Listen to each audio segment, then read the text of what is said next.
Assalamualaikum warahmatullahi wabarakatuh. Waalaikumsalam Waalaikumsalam warahmatullahi warahmatullahi wabarakatuh. Alhamdulillah, alhamdulillahirabbil alamin.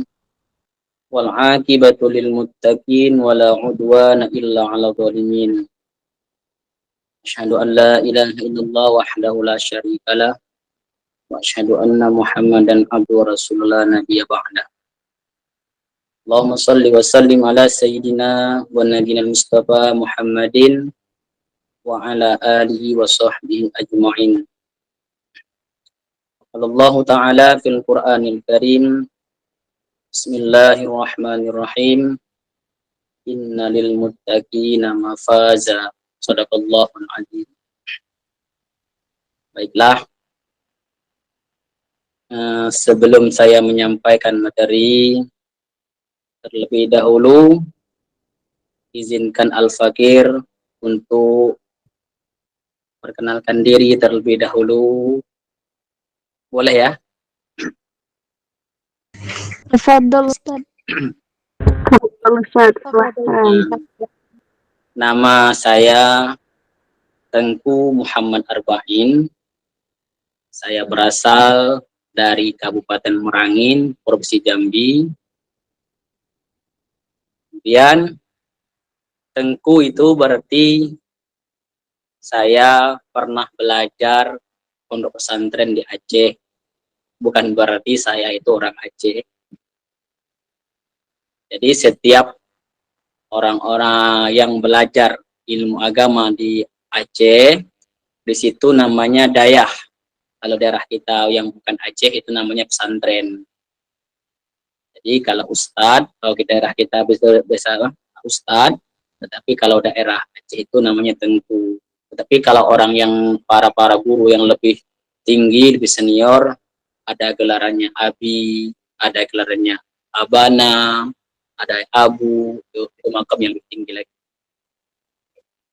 Itu saya nama dapat itu dari tambahan Tengku itu dari Aceh. Alhamdulillah. Nah, sedikit profil tadi, saya belajar ilmu agama di Banda Aceh lebih kurang 12 tahun. Saya pertama ke Banda Aceh itu di tahun akhir 2011.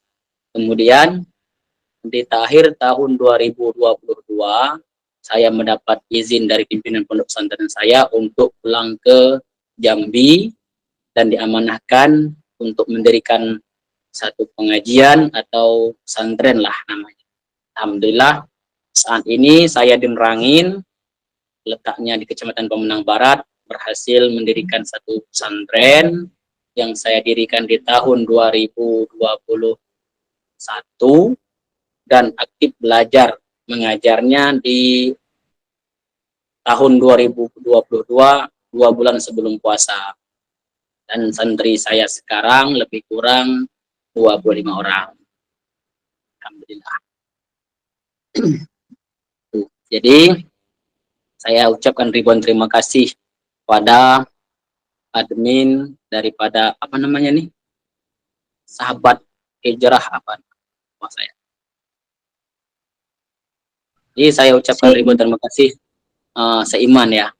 Setelah diundangkan di grup ini, saya ucapkan ribuan terima kasih. Nanti dalam penyampaian saya kalau ada bahasa yang terlalu tidak enak kita dengar, saya mohon maaf. Kemudian cara penyampaian saya berbeda kadang-kadang dengan yang lain juga saya minta maaf. Maklum, saya dalam ini baru pertama kali bergabung hal seperti ini. Jadi pengalamannya belum ada sama sekali. Baiklah, sahabat-sahabat, teman-teman, abang-abang yang saya hormati, puji syukur atas kehadiran Allah Subhanahu wa taala, Allah yang senantiasa melimpahkan nikmat rahmat kepada kita semua. Kemudian salawat senantiasa selalu kita curahkan kepada pangkuan alam, yakni Nabi besar kita Muhammad Sallallahu Alaihi Wasallam dengan lafaz Allahumma sholli ala sayyidina Muhammad wa ala ali sayyidina Muhammad wa barik wasallam.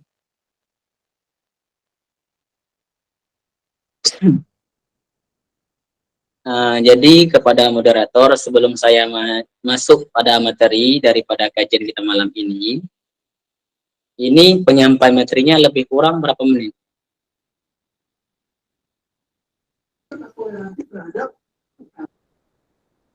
Halo? Nah, Ustadz. Ya, penyampaian materi 1 jam lebih. Kurang 10 yang menit atau 15 menit. Tergantungnya Ustadz menyampaikan pemateri. oh gitu. Nanti takutnya durasi waktunya terlalu banyak, jadi ya kadang-kadang kita punya kesibukan masing-masing kan.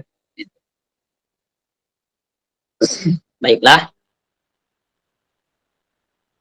di dalam Al-Quran surah Al-Imran ayat 145, Bismillahirrahmanirrahim, wa ma kana linafsin an tamuta illa biiznillah kitabam muajjala. Tidak ada seorang jiwa manusia itu meninggal terkecuali dengan izin Allah Subhanahu wa ta'ala. Jadi ketentuan kita meninggal dunia ini bukan kehendak kita dan bukan keinginan kita, adalah izin Allah Subhanahu wa ta'ala. Lalu bagaimana? Sedangkan meninggalnya kita adalah sudah ditentukan oleh Allah, kitabam muajjala. Memang sudah ditentukan oleh Allah, tetapi banyak cara.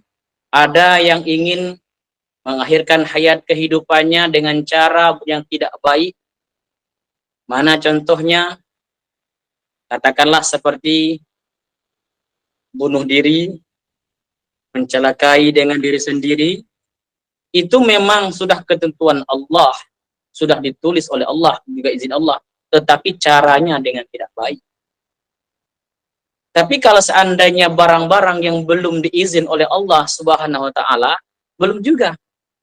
Banyak orang yang kadang-kadang secara mata kita lihat memang lebih dahsyat kecelakaan. Tetapi kalau secara logika, memang orang itu tidak ada lagi. Maksudnya sudah meninggal. Tetapi izin Allah belum ada. Allah tidak menghendak orang itu meninggal. Akan pulih seperti biasa. Lalu, bagaimana cara kita menyingkapi ketika kita meninggal, sedangkan kehidupan kita sehari semalam 24 jam, itu selalu dipantau oleh Allah Subhanahu wa ta'ala. Makna pantau apa? Kadangkala ketika kita tidur, kita tidak tahu lagi jati diri kita bagaimana. Kadangkala besok paginya kita bisa menghembuskan napas, meniupkan udara yang segar. Kadangkala tidak dapat lagi. Begitulah di dalam kehidupan kita yang selalu dipantau oleh Allah Subhanahu wa ta'ala. Apakah kita selaku hamba Allah yang lemah menjalankan perintah Allah tersebut dan mensyukurkan nikmat yang Allah berikan kepada kita? Itu tergantung kembalinya kepada diri kita masing-masing. Sedangkan kehidupan Allah berikan kita umur yang panjang, sehat badan, kadang ada yang kelebihan. Itu apakah kita gunakan dengan baik ataupun tidak? Kadangkala banyak orang yang tidak mempergunakan dengan sebaik-baiknya. Kemudian kita ambil daripada sambung ayatnya tadi dalam surah Al-Imran tadi ayat 145. Wa may yurid thawabad dunya nu'tihi minha. Orang yang ingin bahagia dunia, ingin mendapatkan pahala di dunia, Allah kasih. Allah beri. Nu'tihi minha. Kemudian wa may yurid thawabal akhirah nu'tihi minha. Sedangkan ada orang yang ingin mendapatkan pahala balasan akhirat, kata Allah, nu'tihi minha. Allah simpan kebahagiaan tersebut di akhirat. wasanadis syakirin, dan Allah akan membalas siapa-siapa yang bersyukur atas nikmat yang Allah berikan. Jadi dari ayat ini dapat kita ambil pemahaman kebahagiaan dunia ketika selalu kita cari tetapi kita tidak melibatkan akhirat sama sekali, maka Allah berikan pemberian dunia. Tapi ingat, kita tidak mendapatkan bahagian daripada akhirat.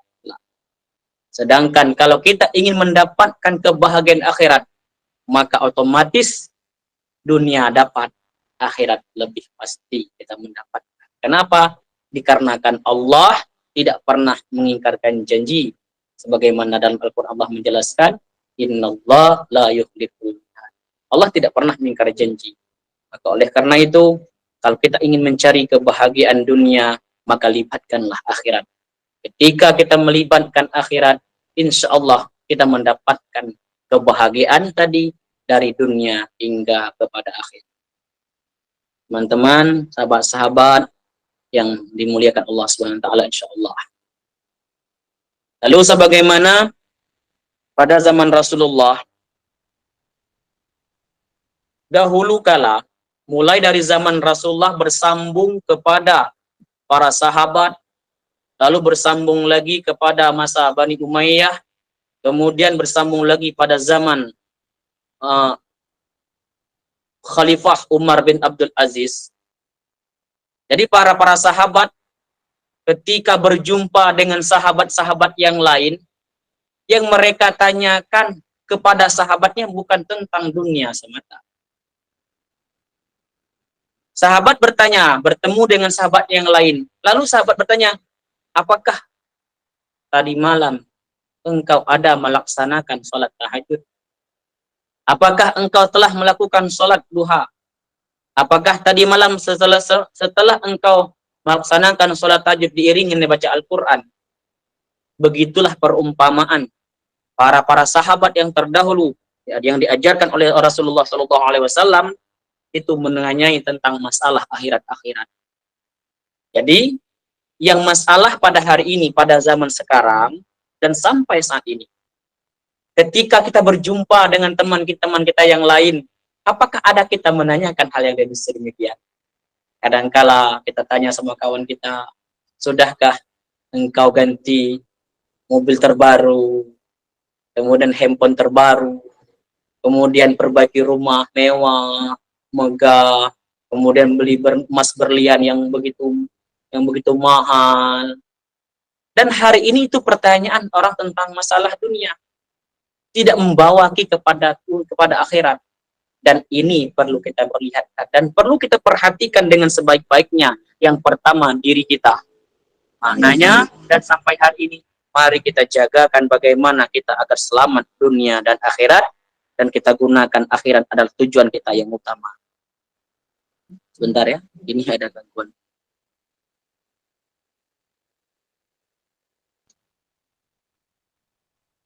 Jadi, kalau kita pergunakan niat kita akhirat, insya Allah kita akan mendapatkan apa yang kita inginkan, kebahagiaan. Makanya setelah kita berdoa, setelah sholat, sering kita melantunkan, membacakan doa, Bismillahirrahmanirrahim, Rabbana atina fid dunya hasanah, wa fil akhirati hasanah, wa qina adzabannar. Dan ini yang sering kita bacakan. Kita ingin mendapatkan kebahagiaan dunia dan akhirat. Dan sampai saat ini, dan hari ini, kita kembali jati kita mengintrospeksi diri kita, sudahkah kita memperbaiki jalan kita kepada Allah, yaitu akhirat yang kekal abadi. Kalau kita sudah memperbaiki diri kita, memperbaiki amal ibadah kita, insya Allah kita akan mendapatkan keberkahan, mulai dari dunia yang kita baca doa setiap saat, setiap setelah salat, Rabbana atina fid dunya hasanah wa fil akhirati hasanah wa qina azaban. Jadi amal yang kita kerjakan, ibadah yang kita kerjakan tidak ada untuk orang lain, juga untuk diri kita. Sebagaimana dalam Al-Quran Allah juga menjelaskan, orang yang mengerja amal ibadah amalan solihan falinafsi. Mengerja amal ibadah yang dikerjakan kata Allah falinafsi, untuk diri mereka. Waman asa'a fa'alaiha, dan dosa keburukan yang kita kerjakan, kejelekan yang kita kerjakan, maka juga untuk kita.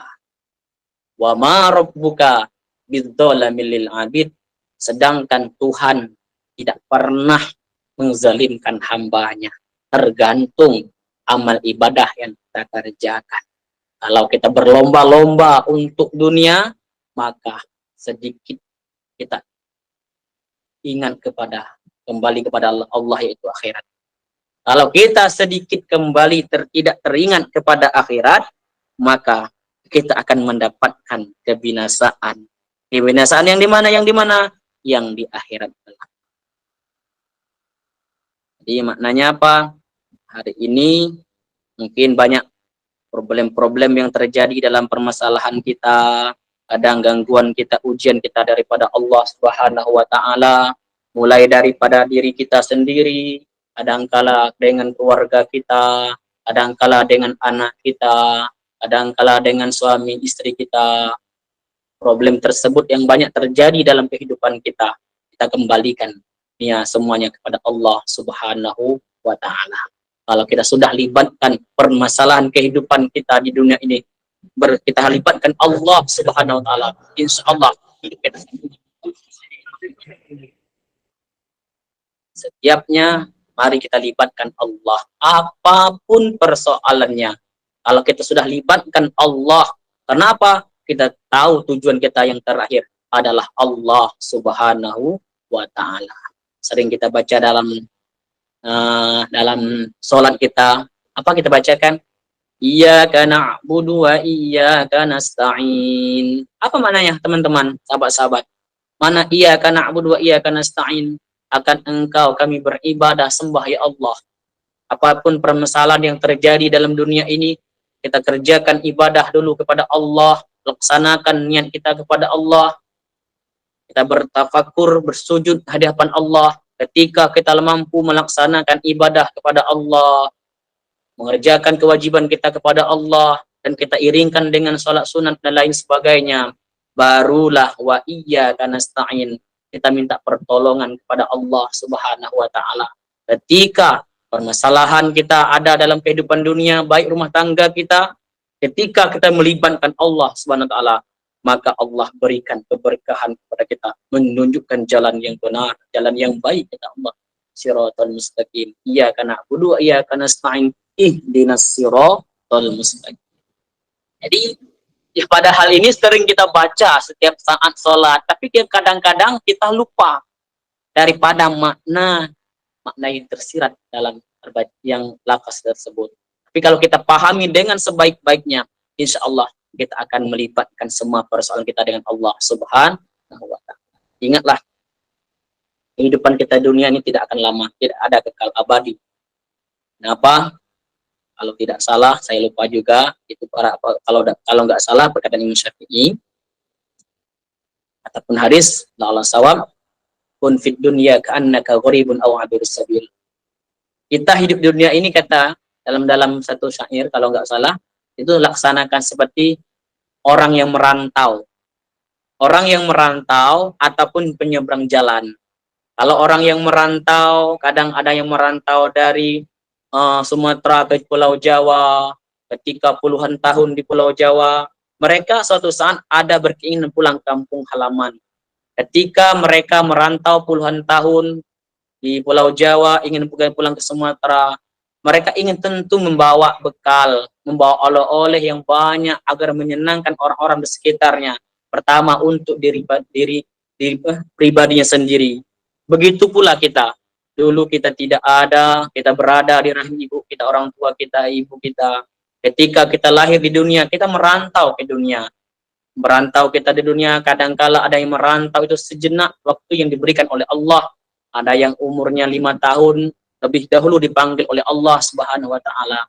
Kadangkala ada yang merantau sampai 20 tahun, ada yang merantau lagi sampai 70 tahun. Tetapi ingat, dalam jangka 70 tahun Allah berikan umur kepada kita, titipkan umur kepada kita, apakah banyak kita isikan bekal untuk kembali kepada Allah? Apakah kita banyak membawa oleh-oleh amal ibadah untuk menghadap Allah Subhanahu wa taala? Ketika kita sudah banyak mengisi-ngisi waktu kita hanya beramal ibadah kepada Allah, insya Allah ketika kita kembali kepada Allah, kita dengan muka yang sangat baik, senang, bahagia. Kenapa? Karena kita pun dilihat oleh Allah dengan pandangan yang sangat baik dari Allah Subhanahu wa taala. Maka satu-satunya yang menemani kita di alam kubur, yang menjadi sahabat kita, hanyalah amal ibadah yang pernah kita kerjakan sewaktu Allah berikan umur kepada kita. Maka oleh karena itu, ketika kita hari ini mulai lupa kembali kepada Allah akhirat, sedangkan kita sibuk dengan dunia, maka kembalikan kita. Bagaimana kita bisa kembali kepada Allah? Untuk kembali kepada akhirat, ingatlah dari mana kita dan hendak kemana kita. Kalau kita sudah memikirkan hal demikian, insya Allah kita akan diberikan hidayah dan rahmat oleh Allah Subhanahu wa ta'ala. Teman-teman yang dimuliakan Allah Subhanahu wa ta'ala, sahabat yang diridhai Allah Subhanahu wa ta'ala. Jadi oleh karena itu, mari kita perbaiki diri kita terlebih dahulu. Ketika kita mampu memperbaiki diri kita, kita ajakkan orang-orang di sekitar kita, ajakkan anak kita, ajakkan orang tua kita. Kadang-kadang mereka lalai, kadang-kala mereka lupa tujuan akhirnya. Mari kita ingatkan, insya Allah kita akan mendapatkan ridho daripada Allah Subhanahu wa ta'ala. Begitu pula dengan kita yang kadang-kadang yang hari ini sudah berhijrah, tidak boleh kita merasa diri kita oleh yang orang yang suci, yang baik, belum boleh. Mari ketika kita sudah hijrah kepada Allah, menjalankan perintah Allah, kemudian menghadirkan majelis taklim pengajian, selalu kita mengerjakan sholat duha, tahajud, kemudian membaca Al-Quran, sering kita lakukan. Kita tidak boleh merasa puas, tidak boleh merasa kita sudah cukup. Kenapa? Allah menyatakan dalam Al-Quran, "Fala tuzakku anfusakum." Kita tidak boleh menganggap diri kita sudah baik, sudah suci, sudah cukup, tidak boleh. Kenapa? Ketika orang tersebut sudah merasa dirinya cukup di dunia amal ibadah yang dikerjakan setiap harinya, setiap saatnya, kadangkala orang seperti ini lupa lagi. Lupa kenapa? Sudah beranggap dirinya sudah cukup amal ibadah yang dikerjakan. Nauzubillah. Fala tuzakku anfusakum wa a'lamu bimanittaqa. Sedangkan orang yang bertakwa, yang rajin beribadah kepada Allah, Allah yang lebih mengetahui tentang amal ibadah yang kita kerjakan. Nah, ini. Jadi oleh karena itu teman-teman, sahabat-sahabat sekalian, mari kita selalu berlomba-lomba. Yang pertama kita melawan dulu adalah dalam diri kita, itu nafsu kita. Kenapa? Antara nafsu dan akal itu tidak pernah sejalan. Ketika akal mengajak kita beramal ibadah, nafsu yang kadang-kadang menahankan. Kadangkala akal kita ingin mengerjakan taat kepada Allah, beribadah kadang ke masjid, nafsu mengajakkan kita ke pasar. Nafsu yang mengajakkan kita untuk cinta kepada dunia. Maka oleh karena itu antara akal dan nafsu tidak pernah sejalan, tidak pernah searah, pasti selalu berlawanan. Ketika kita mengikuti hawa nafsu kita, maka akal telah kalah, sudah dikuasai oleh hawa nafsu tadi. Ketika ada hawa nafsu mengajakkan kepada tempat-tempat yang tidak baik, perbuatan-perbuatan yang tidak baik, sehingga kita dijauhkan daripada ghibah, mengupat, mencaci, iri, dengki. Akal yang selalu menjagakan tubuh kita, menjaga jiwa kita, maka akal sudah mampu mengalahkan nafsu. Maka oleh karena itu, mari kita jagakan diri kita terlebih dahulu. Jika kita sudah mampu menjaga diri kita, baru kita mengajak orang-orang di sekitar kita. Kenapa? Keselamatan mereka juga perlu kita perhatikan, perlu kita lindungi. Kenapa? Karena jangan kita menganggap dulu kita orang yang baik, kalau kita tidak memperbaiki diri kita terlebih dahulu, dan kalau kita tidak membantu orang-orang di sekitar kita. Ketika kita sudah mampu menjaga diri kita terlebih dahulu daripada hal-hal dunia yang tidak terlalu penting yang kita kerjakan, kemudian kita mengajak orang lain, insya Allah Allah memberikan keberkahan kepada kita. Jadi, alhamdulillah, kalau untuk saya pribadi, mungkin sedikit perlu saya ceritakan pengalaman kehidupan saya selalu sewaktu saya belajar di pesantren. Dulu mungkin dalam pertengahan di tahun 2016 itu pernah saya ingin, ya saya itu berhenti dari pesantren dikarenakan keadaan faktor biaya, tidak, orang tua pun tidak sanggup. Tetapi insya Allah dengan adanya niat kita yang paling tulus tadi mencari ridho Allah, mencari ilmu daripada tuan-tuan guru kita, memang lillahi ta'ala, disitulah Allah memberikan kemudahan bagi kita. Maka setiap perbuatan yang baik, tetapi perbuatan baik ini kita libatkan Allah, selalu kita libatkan Allah, Allah memberikan jalan keluarnya. Pasti Allah mengirimkan orang-orang yang paling baik untuk membantukan kita. Dan alhamdulillah sampai hari ini saya selalu diberkahi dan didekati orang-orang yang baik yang selalu membantukan saya dalam memperjuangkan agama Allah Subhanahu wa ta'ala. Kalau dipikir secara logika, mungkin saya tidak mampu mendirikan satu pesantren, mendidik anak-anak, mengajarkan orang-orang di sekitar saya. Terbatas dengan keadaan biaya yang tidak sanggup saya miliki, orang tua pun sudah begitu. Tetapi karena kita menjalankan tadi lillahi ta'ala, kita memfokuskan kepada akhirat yang kita tuju, insya Allah Allah akan membantukan kita, baik di segi keadaan materi, kemudian kesehatan, kemudian kekuatan kita berpikir, Allah selalu melindungkan kita. Maka saya pribadi mengajak kepada kita semua yang berada dalam ini, mari perbuatan kita, kalau ketika kita libatkan Allah Subhanahu wa ta'ala, insya Allah Allah melindungkan kita. Allah tidak pernah menyia-nyiakan kita. Allah selalu menjagakan kita. Sebagaimana Allah menyatakan dalam Al-Quran, innalil muttaqina mafaza. Sedangkan orang yang bertakwa, pasti Allah balas. Mana takwa apa? Menjalankan perintah Allah, mengerjakan kewajiban kepada Allah.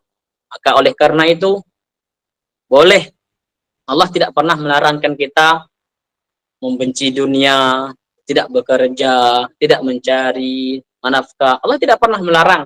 Tapi ingat, ketika kita mencari dunia, jangan sampai lupa kewajiban kita kepada Allah Subhanahu wa ta'ala.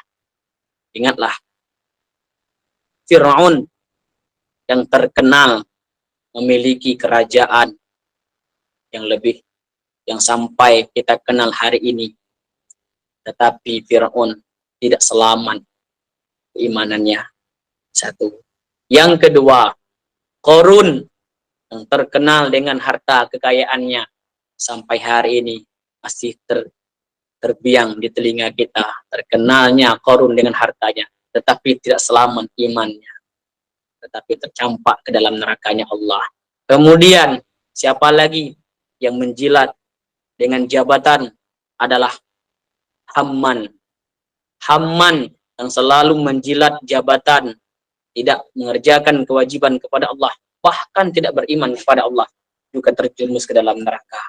Kemudian yang selalu mencari harta, bahkan lupa kewajiban kepada Allah. Salat ketika azan berkumandang di masjid, kemudian kita abaikan begitu saja. Mencari harta setiap harinya, kewajiban Allah kepada Allah tidak pernah dikerjakan. Ingatlah ceritanya Ubay bin Khalaf, juga terjerumus dalam nerakanya Allah Subhanahu wa ta'ala. Maka itu sudah menjadi pelajaran bagi kita.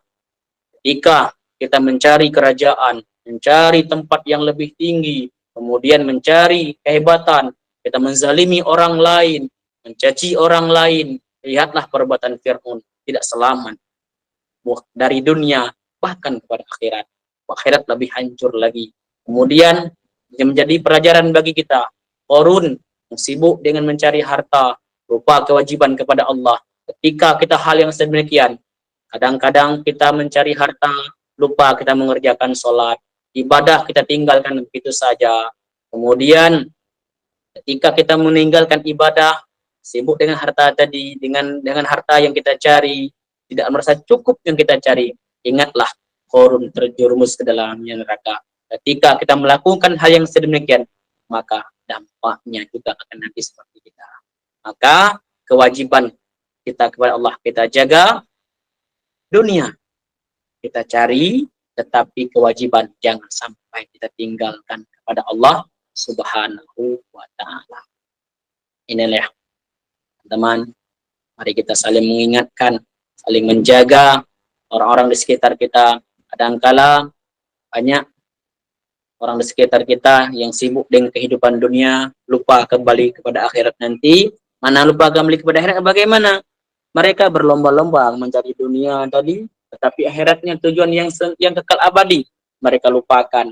Ya, salah satunya seperti contoh, ya bekerja mulai dari pagi, pulangnya sore, kadang-kadang sholat enggak dikerjakan. Jadi mari kita ingatkan terlebih dahulu orang-orang yang di sekitar kita. Ketika kita sudah mampu mengingatkan orang-orang di sekitar kita, insya Allah kita berdoa kepada Allah agar mereka mendapatkan hidayah daripada Allah Subhanahu wa ta'ala. Ini yang perlu kita kerjakan. Nah, jadi ini moderator. Halo. Nah, Ustaz. Jadi dengan bahasa saya paham, gak ngerti kan? Nanti takut gak ngerti sih. Afwan Ustaz, bagaimana? Bahasa yang saya ini yang ucapkan paham, mengerti kan? Nah Ustaz, paham. Maklumlah saya ya belum begitu berpengalaman. Jadi menghadapi kamera ini kadang-kadang rasanya grogi gitu. Nah.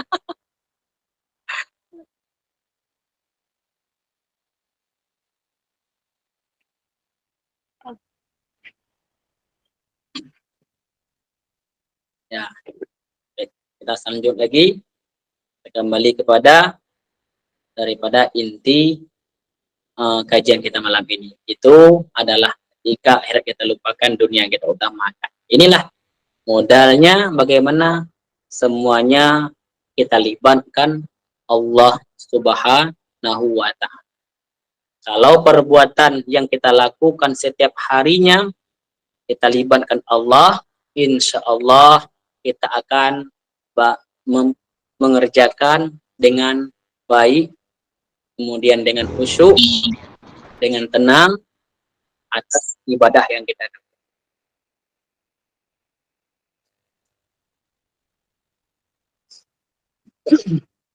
Sebentar.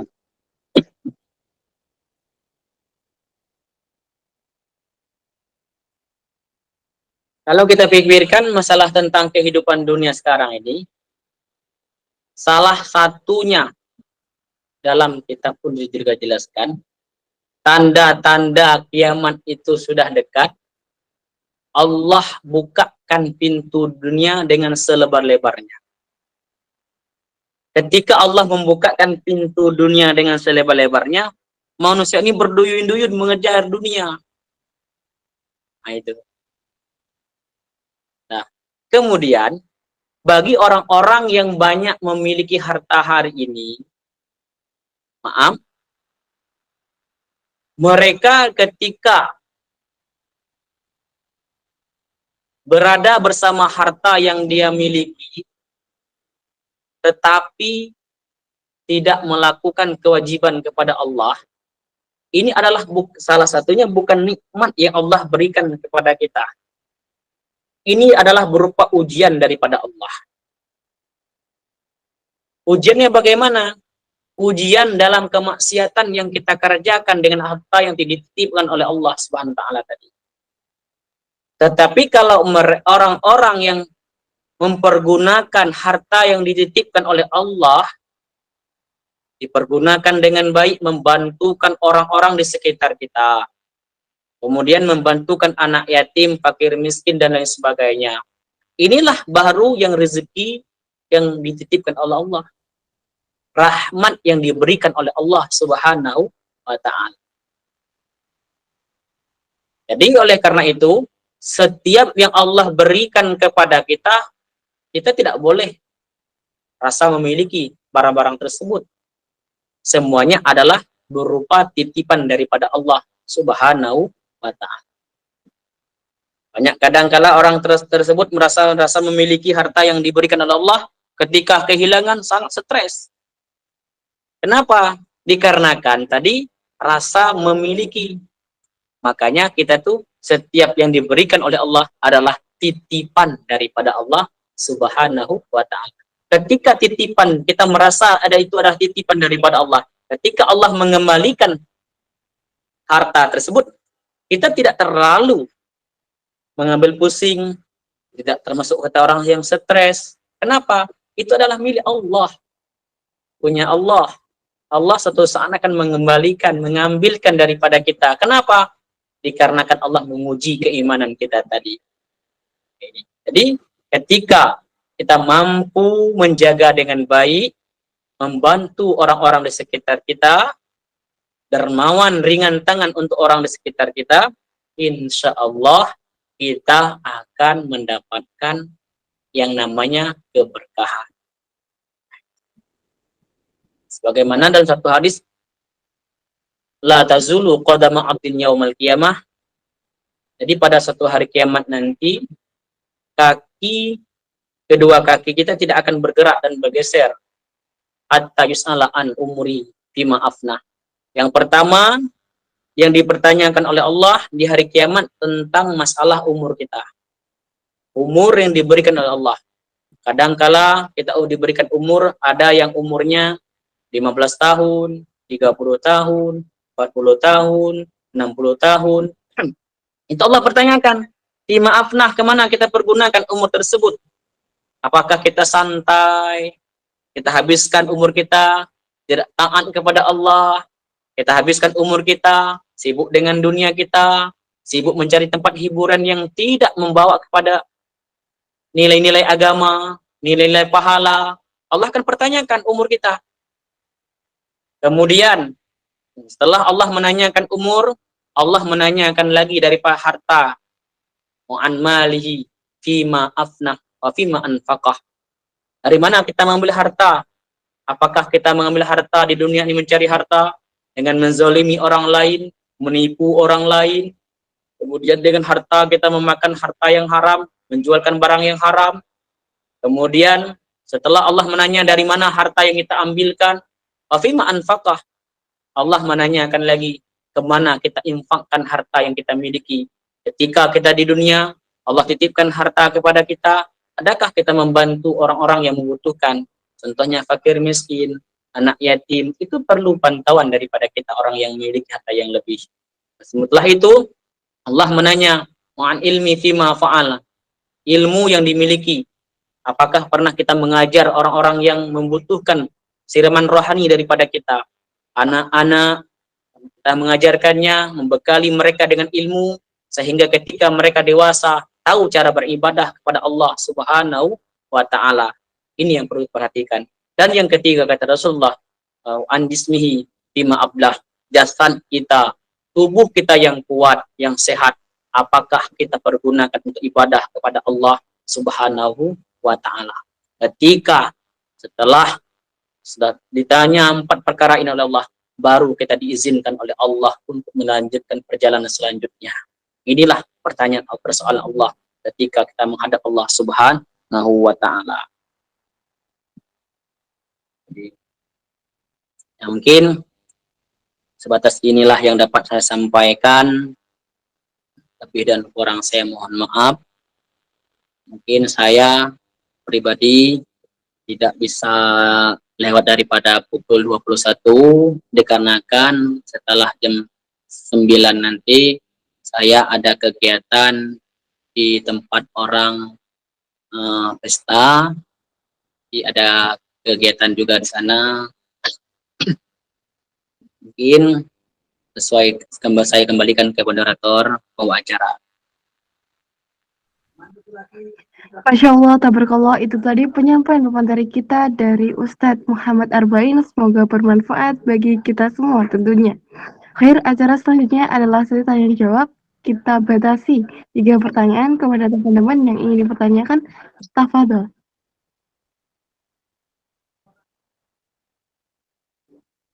Khair Kalau Ustadz. seandainya jawabannya nanti kurang tepat, saya mohon maaf, kita pending dulu, kita buatkan nanti sesi selanjutnya ya.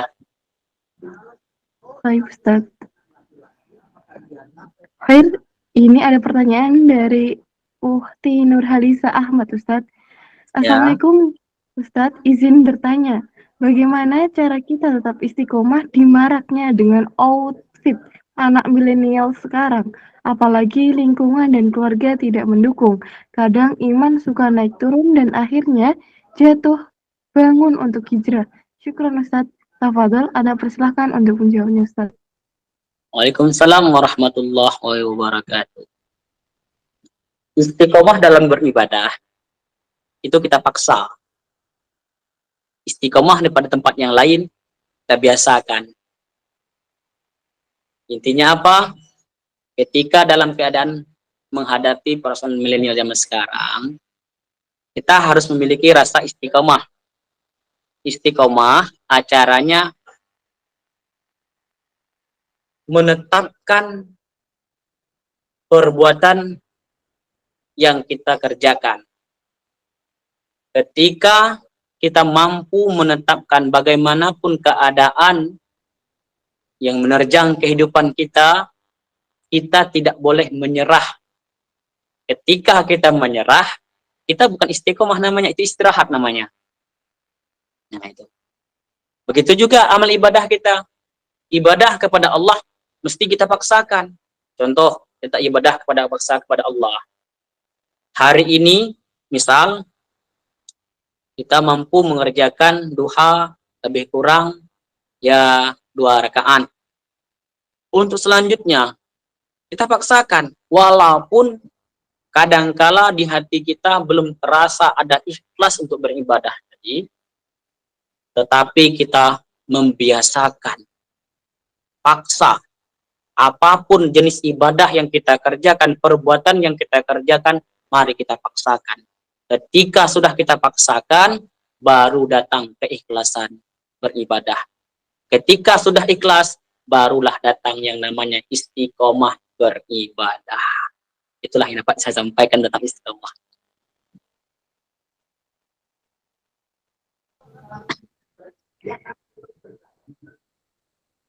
Masya Allah, tabarakallah, itu tadi jawaban dari Ustadz Muhammad Arba'in. Semoga dipahami Uhti Nurhalisa Ahmad. Tapi pertanyaan selanjutnya dari Uhti Sasi Maulidia. Assalamualaikum Ustadz, izin bertanya, bagaimana caranya melawan hawa nafsu dan bagaimana mengendalikannya? Jazakillahu khair. Tafadhol Ustadz, Anda persilahkan. Ya, waalaikumsalam warahmatullahi wabarakatuh. Melawan hawa nafsu. Itu kita banyak-banyak, salah satunya nafsunya kita ya maaflah ingin berkeluarga, mungkin salah satu hadis Nabi menyatakan juga kita banyak berpuasa. Jadi berpuasa ini adalah satu-satunya cara mengendalikan hawa nafsu kita. Ketika kita mengendalikan hawa nafsu kita, insya Allah kita sudah terjauh daripada mengerjakan maksiat. Satu. Yang kedua, ini pengalaman saya ya. Dulu waktu di tahun 2022 itu saya pernah belajar, itu kami itu mengadakan suluk dan tawajuh di Pondok Pesantren Darussalam Labuan Haji yang didirikan oleh almarhum Allahu Haji Abu Syekh Mudawali Al-Khalidi. Di situ banyak diajarkan tentang cara bagaimana mengendalikan hawa nafsu kita. Salah satu caranya, kalau di sana dulu pengalaman saya, kami itu dianjurkan juga dilarangkan untuk makan seperti barang-barang yang berdarah, contohkanlah seperti ayam, ikan, nah, pokoknya jenis-jenis hal seperti itu. Kenapa? Itulah salah satu kita mengurangkan hawa nafsu kita, itu dari segi itu. Kemudian, kalau mengendalikannya hawa nafsu, kita tetap memiliki hawa nafsu. Nah itu, mengendalikan nafsu ini hanya dengan cara banyak kita mengingatkan Allah Subhanahu Wa Taala. Ketika kalau kita sudah mengingatkan Allah, mengingat Allah Subhanahu Wa Taala, insya Allah kita akal kita selalu dijaga oleh Allah Subhanahu Wa Taala. Karena problemnya, masalahnya apa? Antara akal nafsu ini tidak pernah sejalan. Tetapi kalau banyak kita berzikir, nah dalam ayat juga dijelaskan, ala bizikrillah tatma'innul qulub, hanya kita berzikir kepada Allah, hati kita menjadi tenang. Ketika kita terlebih banyak berzikir kepada Allah, contoh melantunkan apa namanya nih, Al-Quran, bersolawat, itu kan kita menjagakan hati kita kepada Allah. Insya Allah kita juga mendapatkan tadi untuk mengendalikan hawa nafsu kita. Kenapa? Dikarenakan dalam hadis Nabi menyatakan, wa man kanatil akhirah hammuh ja'alallahu ghina'u fi qalbih. Kalau kita banyak menginginkan perkara akhirat tadi,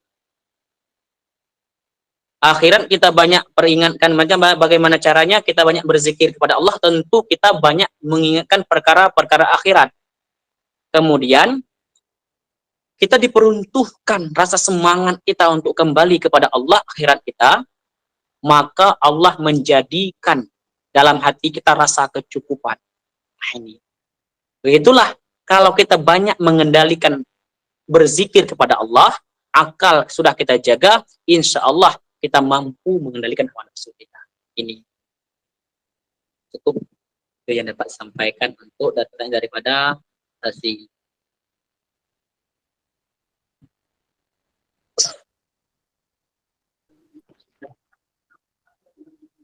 Masya Allah, tabarakallah, itu tadi jawaban dari Ustadz Muhammad Arba'in. Semoga dipahami ya Uhti Sasi Maulid ya. Khair, pertanyaan yang ketiga yaitu dari Uhti Putri Mailina. Assalamualaikum Ustadz, bagaimana kita menyikapi keluarga kita yang tidak menerima kita berhijrah dengan kita mengikuti syariat, contohnya menggunakan cadar. Tafadhol, ana persilakan Ustadz. Boleh ulang sekali lagi sebelum saya nih. Maaf, moderator, boleh ulang sekali lagi. Assalamualaikum Ustadz, bagaimana kita menyikapi keluarga kita yang tidak menerima kita berhijrah dengan kita mengikuti syariat, contoh menggunakan cadar. Tafadhol, ana persilakan untuk menjawabnya Ustadz. Waalaikumsalam warahmatullahi wabarakatuh. Kita menyikapi keluarga kita kadang-kadang tidak semua orang menerima kita.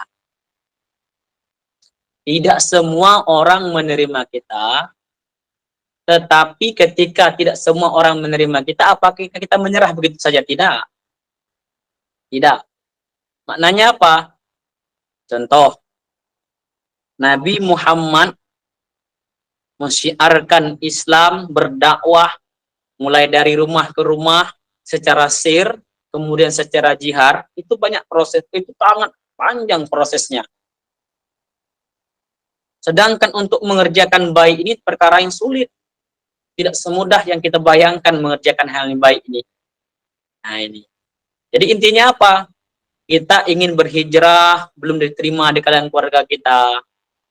Bagaimana caranya? Kita berdoa kepada Allah. Apa doa kita? Agar kita istiqomah beribadah, dan orang-orang di sekitar kita menerima apa yang kita kerjakan. Contoh aja, Allah menyatakan dalam Al-Quran, Muhammad, engkau tidak mampu memberi hidayah kepada orang-orang yang engkau cinta, ya Muhammad, kata Allah. Innaka la tahdi man ahbabta, walakinnallaha Sedangkan Allah yang memberi hidayah. Kita dengan adanya kita pakai cadar, berhijab, kemudian kita pakai yang syar'i, apakah orang di sekitar kita langsung mengikuti kita? Tidak. Tidak. Tetapi kita butuh proses. Maknanya apa? Ketika sudah menjalankan, mengerjakan, baru kita bertawakal kepada Allah. Ada satu cerita daripada zaman dahulu, para sahabat. La'ala sawab. Bukan. Ada dua orang daripada kaum Nasrani. Jadi mereka ini boleh kan bercerita sedikit kan? Tafadhol Ustaz. Pada zaman dahulu ada dua orang kakak beradik, lebih kurang mereka belasan tahun menyembah api. Kemudian pada suatu ketika antara abang dengan adiknya lalu berbincang masalah, wahai abang, kita sudah belasan tahun menyembah api, sekarang mari kita letakkan tangan kita dalam api. Apakah api bisa membantu kita? Beginilah ceritanya. Maka antara abang sama adiknya diletakkanlah tangannya dalam api. Maka tangannya, kalau bahasa Acehnya tutung, bahasa kita Indonesia hangus, terbakar. Gitu.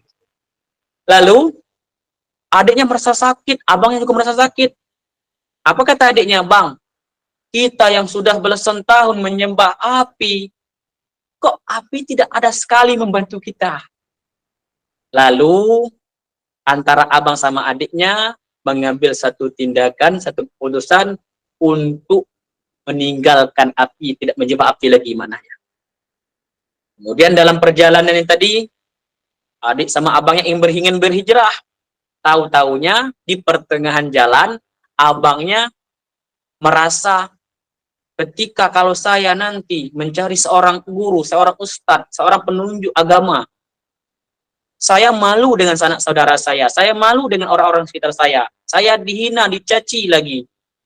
Lebih baik saya dihina, lebih baik saya menyembah api daripada saya dihina dan dicaci oleh orang-orang sekitar saya. Maka abangnya berhenti di pertengahan jalan, kembali kepada tempat semula, menyembah api maknanya, sedangkan adiknya melanjutkan perjalanannya mencari seorang guru, ingin berhijrah di maknanya. Ketika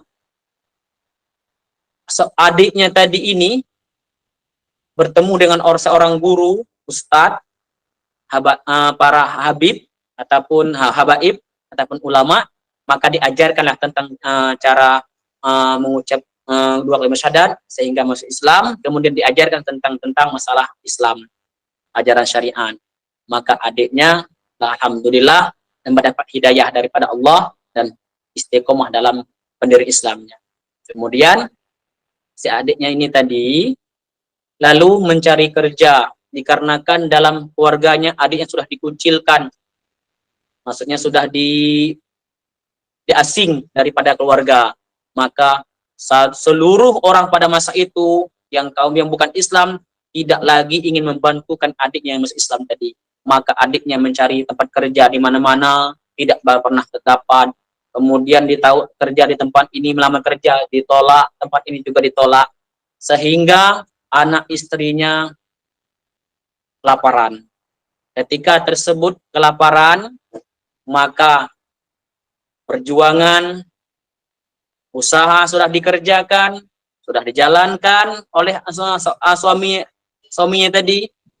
Kemudian pada suatu ketika istrinya lapar, maka berdoalah suaminya tadi, ya Allah, Engkau yang maha bijaksana, maha pemberi, maha penerima taubat, maha penerima doa, ya Allah.